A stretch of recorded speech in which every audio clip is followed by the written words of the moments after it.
Supreme Court. The justices allowed White House ballroom construction linked to President Trump to continue while litigation over the project moves forward. Courthouse News framed the order as lifting a stop-work barrier, and Reuters said the work may continue for now rather than being halted immediately.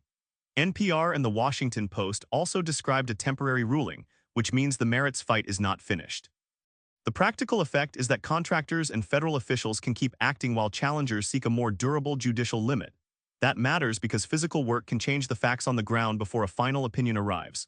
Viewers should separate the emergency posture from a final endorsement of the project. The next useful record is the docket entry explaining briefing, any revised injunction request, and the written order if the court expands its reasoning. Also watch whether lower court judges narrow the dispute to procurement authority, preservation rules, or presidential control of White House grounds. If new filings show construction milestones, that timeline will shape whether later relief remains meaningful or mostly symbolic, especially for preservation advocates, budget watchdogs, contractors, and officials who need a lawful construction schedule before spending, access, security, landscaping, historic preservation obligations, and public accountability become harder to unwind during appeals, audits, contract disputes, security reviews, and budget oversight. Trump to allow import of 300,000 metric tons of ground beef without tariff. Reuters says the administration is temporarily easing duties, while CNBC and the New York Times describe the move as an attempt to lower meat prices. The policy lands after cattle herd reductions pushed domestic beef costs higher through 2026, creating pressure on grocery bills and restaurants. Cattle producers object because cheaper imports can undercut ranchers already facing feed, land, and financing costs. Consumers may see relief only if importers, packers, wholesalers, and retailers pass the tariff savings through the supply chain. The number also matters. 300,000 metric tons is large enough to influence market expectations, but not a permanent substitute for rebuilding herds. The next records to check are customs guidance, eligibility rules for exporting countries, and any timeline for when the duty waiver expires. Traders will also watch boxed beef prices and supermarket promotions to see whether the announcement becomes visible at checkout. If producer groups sue or lobby Congress, the issue could shift from inflation management to farm-state politics, with lawmakers measuring cheaper imports against rural employment, cattle prices, packer margins, restaurant menus, supermarket bargaining power, and consumer anger over grocery costs before the next campaign debate and next consumer price report from federal statisticians and wholesale market analysts nationwide this quarter. Tesla recalls 3 million vehicles in China over doorhandle safety, driver monitoring. Reuters calls it part of a record vehicle recall in China, and CNBC, The Guardian, The New York Times, and Bloomberg all describe door handle risks affecting Tesla models. The Chinese action is broader than a routine software notice because other automakers are also being pulled into a nationwide safety response. Door handle design matters in crashes or power failures because occupants and rescuers need reliable ways to open a vehicle quickly. Driver monitoring issues raise a separate question about how assisted driving systems track attention before they allow continued use. For Tesla, China is both a major sales market and a manufacturing hub, so regulatory scrutiny there can affect design choices elsewhere. Owners need to know whether the fix is a software update, an inspection, or a physical service visit. The next documents to follow are the market regulator's recall notice, Tesla service bulletins, and any owner deadlines. If incidents are cited in later filings, the recall could become evidence in debates over electronic controls and automated driving oversight. Watch also whether competitors face similar design revisions, because that would make this an industry standard shift rather than a company-only problem for suppliers, dealerships, insurers, emergency responders, and regulators comparing electronic door safety across new electric vehicles nationwide. Small plane crashes in western Alaska, killing 8. The New York Times, NBC News, AP USA Today, and the Los Angeles Times report that a charter aircraft went down near a remote radar site. NBC says 2 United States Army Corps of Engineers employees were among those killed, and AP cites military information about the location. The Los Angeles Times adds that the aircraft crashed on a second landing attempt in heavy fog, which makes weather and approach procedures central to the investigation. Remote Alaska flights often operate with limited diversion options, sparse ground infrastructure, and rapidly changing visibility. That does not identify a cause, but it explains why investigators will focus on pilot decisions, aircraft condition, airfield conditions, and available weather reporting. Families and agencies now need recovery information, victim identification, and a clear timeline from departure to final approach. The next authoritative records are National Transportation Safety Board updates, military or airport statements, and any preliminary incident report. Viewers should treat early casualty accounts as confirmed by officials, but avoid assuming mechanical failure, pilot error, or air traffic mistakes until investigators publish evidence.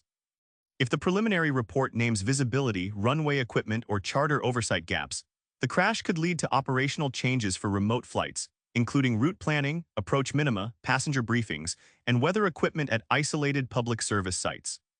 As GOP warns data centers put Ohio Senate seat at risk, Husted defends energy policy. CNBC reports that Senator John Husted is defending the state's approach as Republicans worry that data center backlash could hurt a competitive race. PBS, Axios, USA Today, and Ohio Capital Journal all point to the same political pressure. Artificial intelligence infrastructure needs power, land, water, and local approval. The fight is not only about technology jobs, it is about who pays for grid upgrades and whether residents believe their communities benefit. Vice President J.D. Vance's appearance with Husted at a Middletown steel plant underscores how national Republicans are trying to link industrial policy, energy supply, and campaign messaging. Opponents can frame large server farms as rising utility bills and scarce local control. Supporters can point to construction work, tax base, and future manufacturing demand. The next concrete records are utility filings, county approvals, power purchase agreements, and campaign ads using the issue. If internal Republican memos keep surfacing, they will show whether data centers are becoming a localized liability in Ohio rather than a generic economic development pitch. Watch Husted's policy language. Promises on ratepayer protection and local benefits will matter more than broad support for tech investment, because skeptical voters will compare those promises with actual bills, zoning notices, and substation projects locally. Broadcom financing package is expected to reach upwards of $70 billion. Reuters, CNBC, Bloomberg, and the Straits Times describe talks for a very large borrowing package tied to artificial intelligence chip demand. Published ranges vary from more than $60 billion to more than $76 billion, which signals that the final structure is still being negotiated. The scale matters because debt costs can shape how aggressively Broadcom expands supply, funds partnerships, or supports customers buying AI infrastructure. It also tests investor appetite for technology exposure after a period when chip companies were rewarded for growth but still judged on cash flow. Bank of America commentary cited by Tech Times adds another concern. Guarantees and obligations connected to AI racks can grow with every sale. Viewers should not treat the reported number as closed financing until formal documents appear. The next records are bond terms, lender names, maturity schedules, interest spreads, and any company filing explaining use of proceeds. Credit rating agencies may also respond if leverage changes materially. If the package prices smoothly, it will show that lenders still want AI-linked exposure. If terms widen, it could become an early warning about financing limits behind the boom for suppliers, cloud customers, shareholders, bankers, rating agencies, and chip equipment firms planning capacity across the AI supply chain this year. Storms and possible tornadoes pummel Northeast U.S., flooding roads and damaging beaches.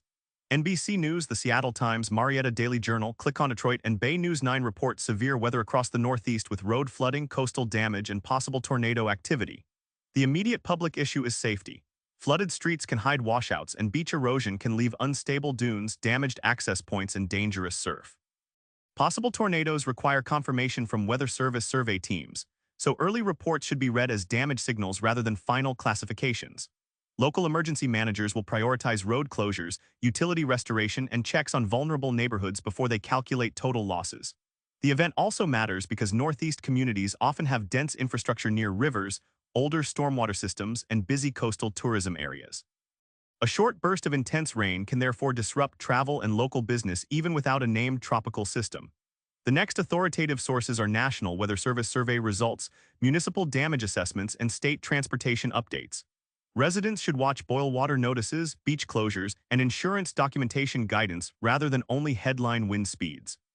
If survey teams confirm tornado tracks, the story shifts toward warning lead times and whether alerts reached people in the affected towns, while coastal repair crews document beach access, erosion, and road damage totals quickly for residents. Turkey seeks Interpol arrest warrant for Netanyahu over Gaza flotilla detention. Reuters and France 24 report that Ankara wants an Interpol notice connected to Israel's detention of Gaza-bound flotilla activists. Mayor News and Al Jazeera frame the move as part of a wider Turkish accusation against Prime Minister Benjamin Netanyahu and Israeli policy in Gaza. An Interpol notice request is not the same as an automatic arrest warrant. The policing organization and member states still apply legal and political filters. That distinction matters because governments can use international legal channels to signal pressure even when enforcement is uncertain. The underlying dispute is about aid access, blockade enforcement, the treatment of activists, and diplomatic confrontation between Turkey and Israel. Viewers should watch whether Interpol accepts, rejects, or declines to circulate the request under its rules against political misuse. Also watch vessel status, detainee releases, consular visits, and statements from foreign ministries. If other countries join the demand, the pressure broadens. If they stay silent, Ankara's move may remain mostly symbolic.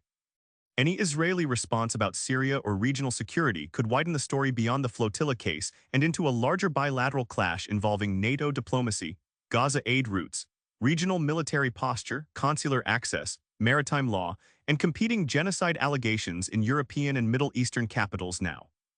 Russian double-tap strike on shopping center in Ukraine kills 16 and wounds 130. Reuters reports the 16 dead, 130 wounded toll, while CNN, NBC, Al Jazeera, and France 24 describe a Russian drone attack on a Ukrainian mall or shopping center. A double-tap strike means a second hit follows the first, a pattern that can endanger rescuers, medics, journalists, and civilians who move toward the initial blast.